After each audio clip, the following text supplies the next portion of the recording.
السلام عليكم ورحمة الله وبركاته. اللهم صل وسلم وبارك على سيدنا محمد وعلى آله وصحبه وسلم. عاملين ايه؟ يا رب دايما تكونوا بخير. هنعمل مع بعض النهاردة سمك ماكريل في الفرن بطريقة جميلة جدا جدا، وهنعمل كمان تحته بطاطس بطريقة حلوة قوي قوي، والبطاطس طعمها تحفة وهتتاكل قبل السمك كمان. فعلا الطريقة بتاعت السمك دي من اجمل طريقة للسمك ممكن تجربوها، تحفة جدا جدا، طعمها حلو قوي. يلا بينا نشوف معانا مقادير ايه ونشوف الخطوات ايه. معايا هنا بقى 3 سمكات كده ماكريل كبار، حجم كبير مش صغيرين.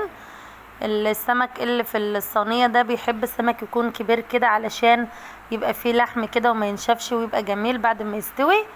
معايا بقى سمك ماكريل متنضف ومنقوع في محلول النقع، وعملت له فتحتين كده بس من فوق علشان يتشرب التتبيله كويس ويستوى معايا بسرعه. ومعايا طماطم متقطعه سلطه صغير، ومعايا بطاطس متقطعه حلقات، وبقدونس وكزبره متقطعين برضو، ومعايا كمان كام قرن فلفل كده اخضر، وبصلايه مفرومه فرم ناعم، وعصير ليمونتين كبار. بس هو ده المقادير اللي معانا. ومعانا التوابل بقى كمان، معايا ملح وفلفل وكمون وبابريكا وتوابل مشكلة.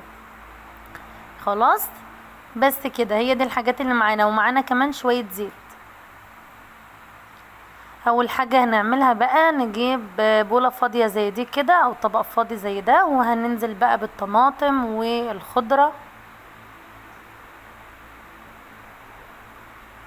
والبصل والفلفل، كل المكونات دي هنحطها كده فوق بعضها، الطماطم والفلفل والخضار والبصل والتوابل وكمان الليمون.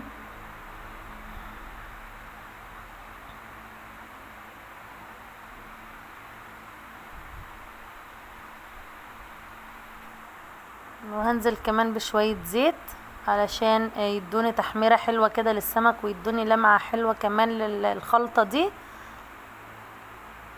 هقلب بقى الخلطة بتاعتي كويس قوي مع بعضها كده علشان تشرب كده من التوابل، وكل الحاجات اللي معانا دي تمتزج كده مع بعضها.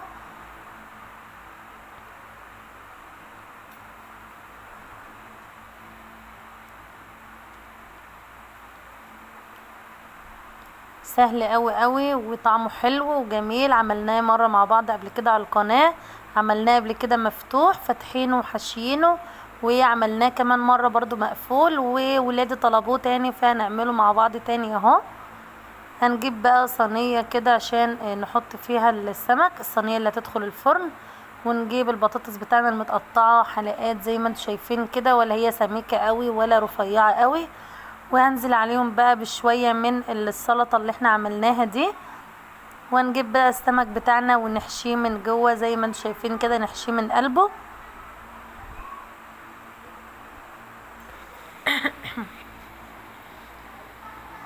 وكان عندي بقى كام بطروخ كده، البطارخ بتاعت السمك حلوة قوي فحطيتها كمان في الصينية كده. وانزل بقى ببقية التتبيلة دي على وش السمك، وادخل في الفتحات اللي انا فتحاها كده علشان السمكية تتشرب من التتبيلة كويس جدا اهو زي ما انتم شايفين كده.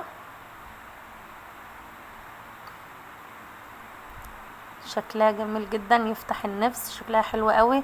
مسخنه الفرن بتاعي بقى على اعلى درجه، احطها على الرف اللي تحت علشان السمك بتاعي يغلي بسرعه، واطلعه بقى تحت الشوايه ياخد اللون الجميل ده، وبألف هنا وشفا. شكله جميل قوي قوي واخد التحميره المظبوطه.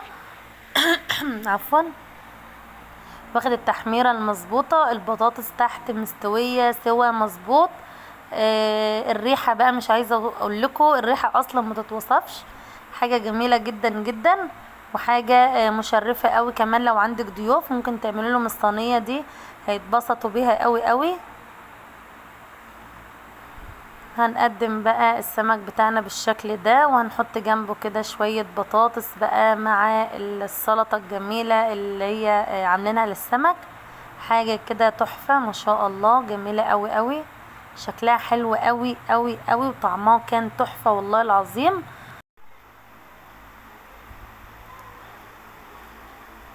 هوريكم بقى تسوية السمك. التسوية كانت مظبوطة جدا جدا ما شاء الله، تسوية حلوة قوي. شايفين شكل السمك من جوه وشارب من التتبيلة حلوة قوي. ما تنسوش بقى اشتراك في القناة وتفعيل زر الجرس علشان يوصلكوا كل جديد، ولايك وشير للفيديو علشان الكل يستفيد. اشوفكم بقى في وصفة جديدة ان شاء الله، في رعاية الله. السلام عليكم.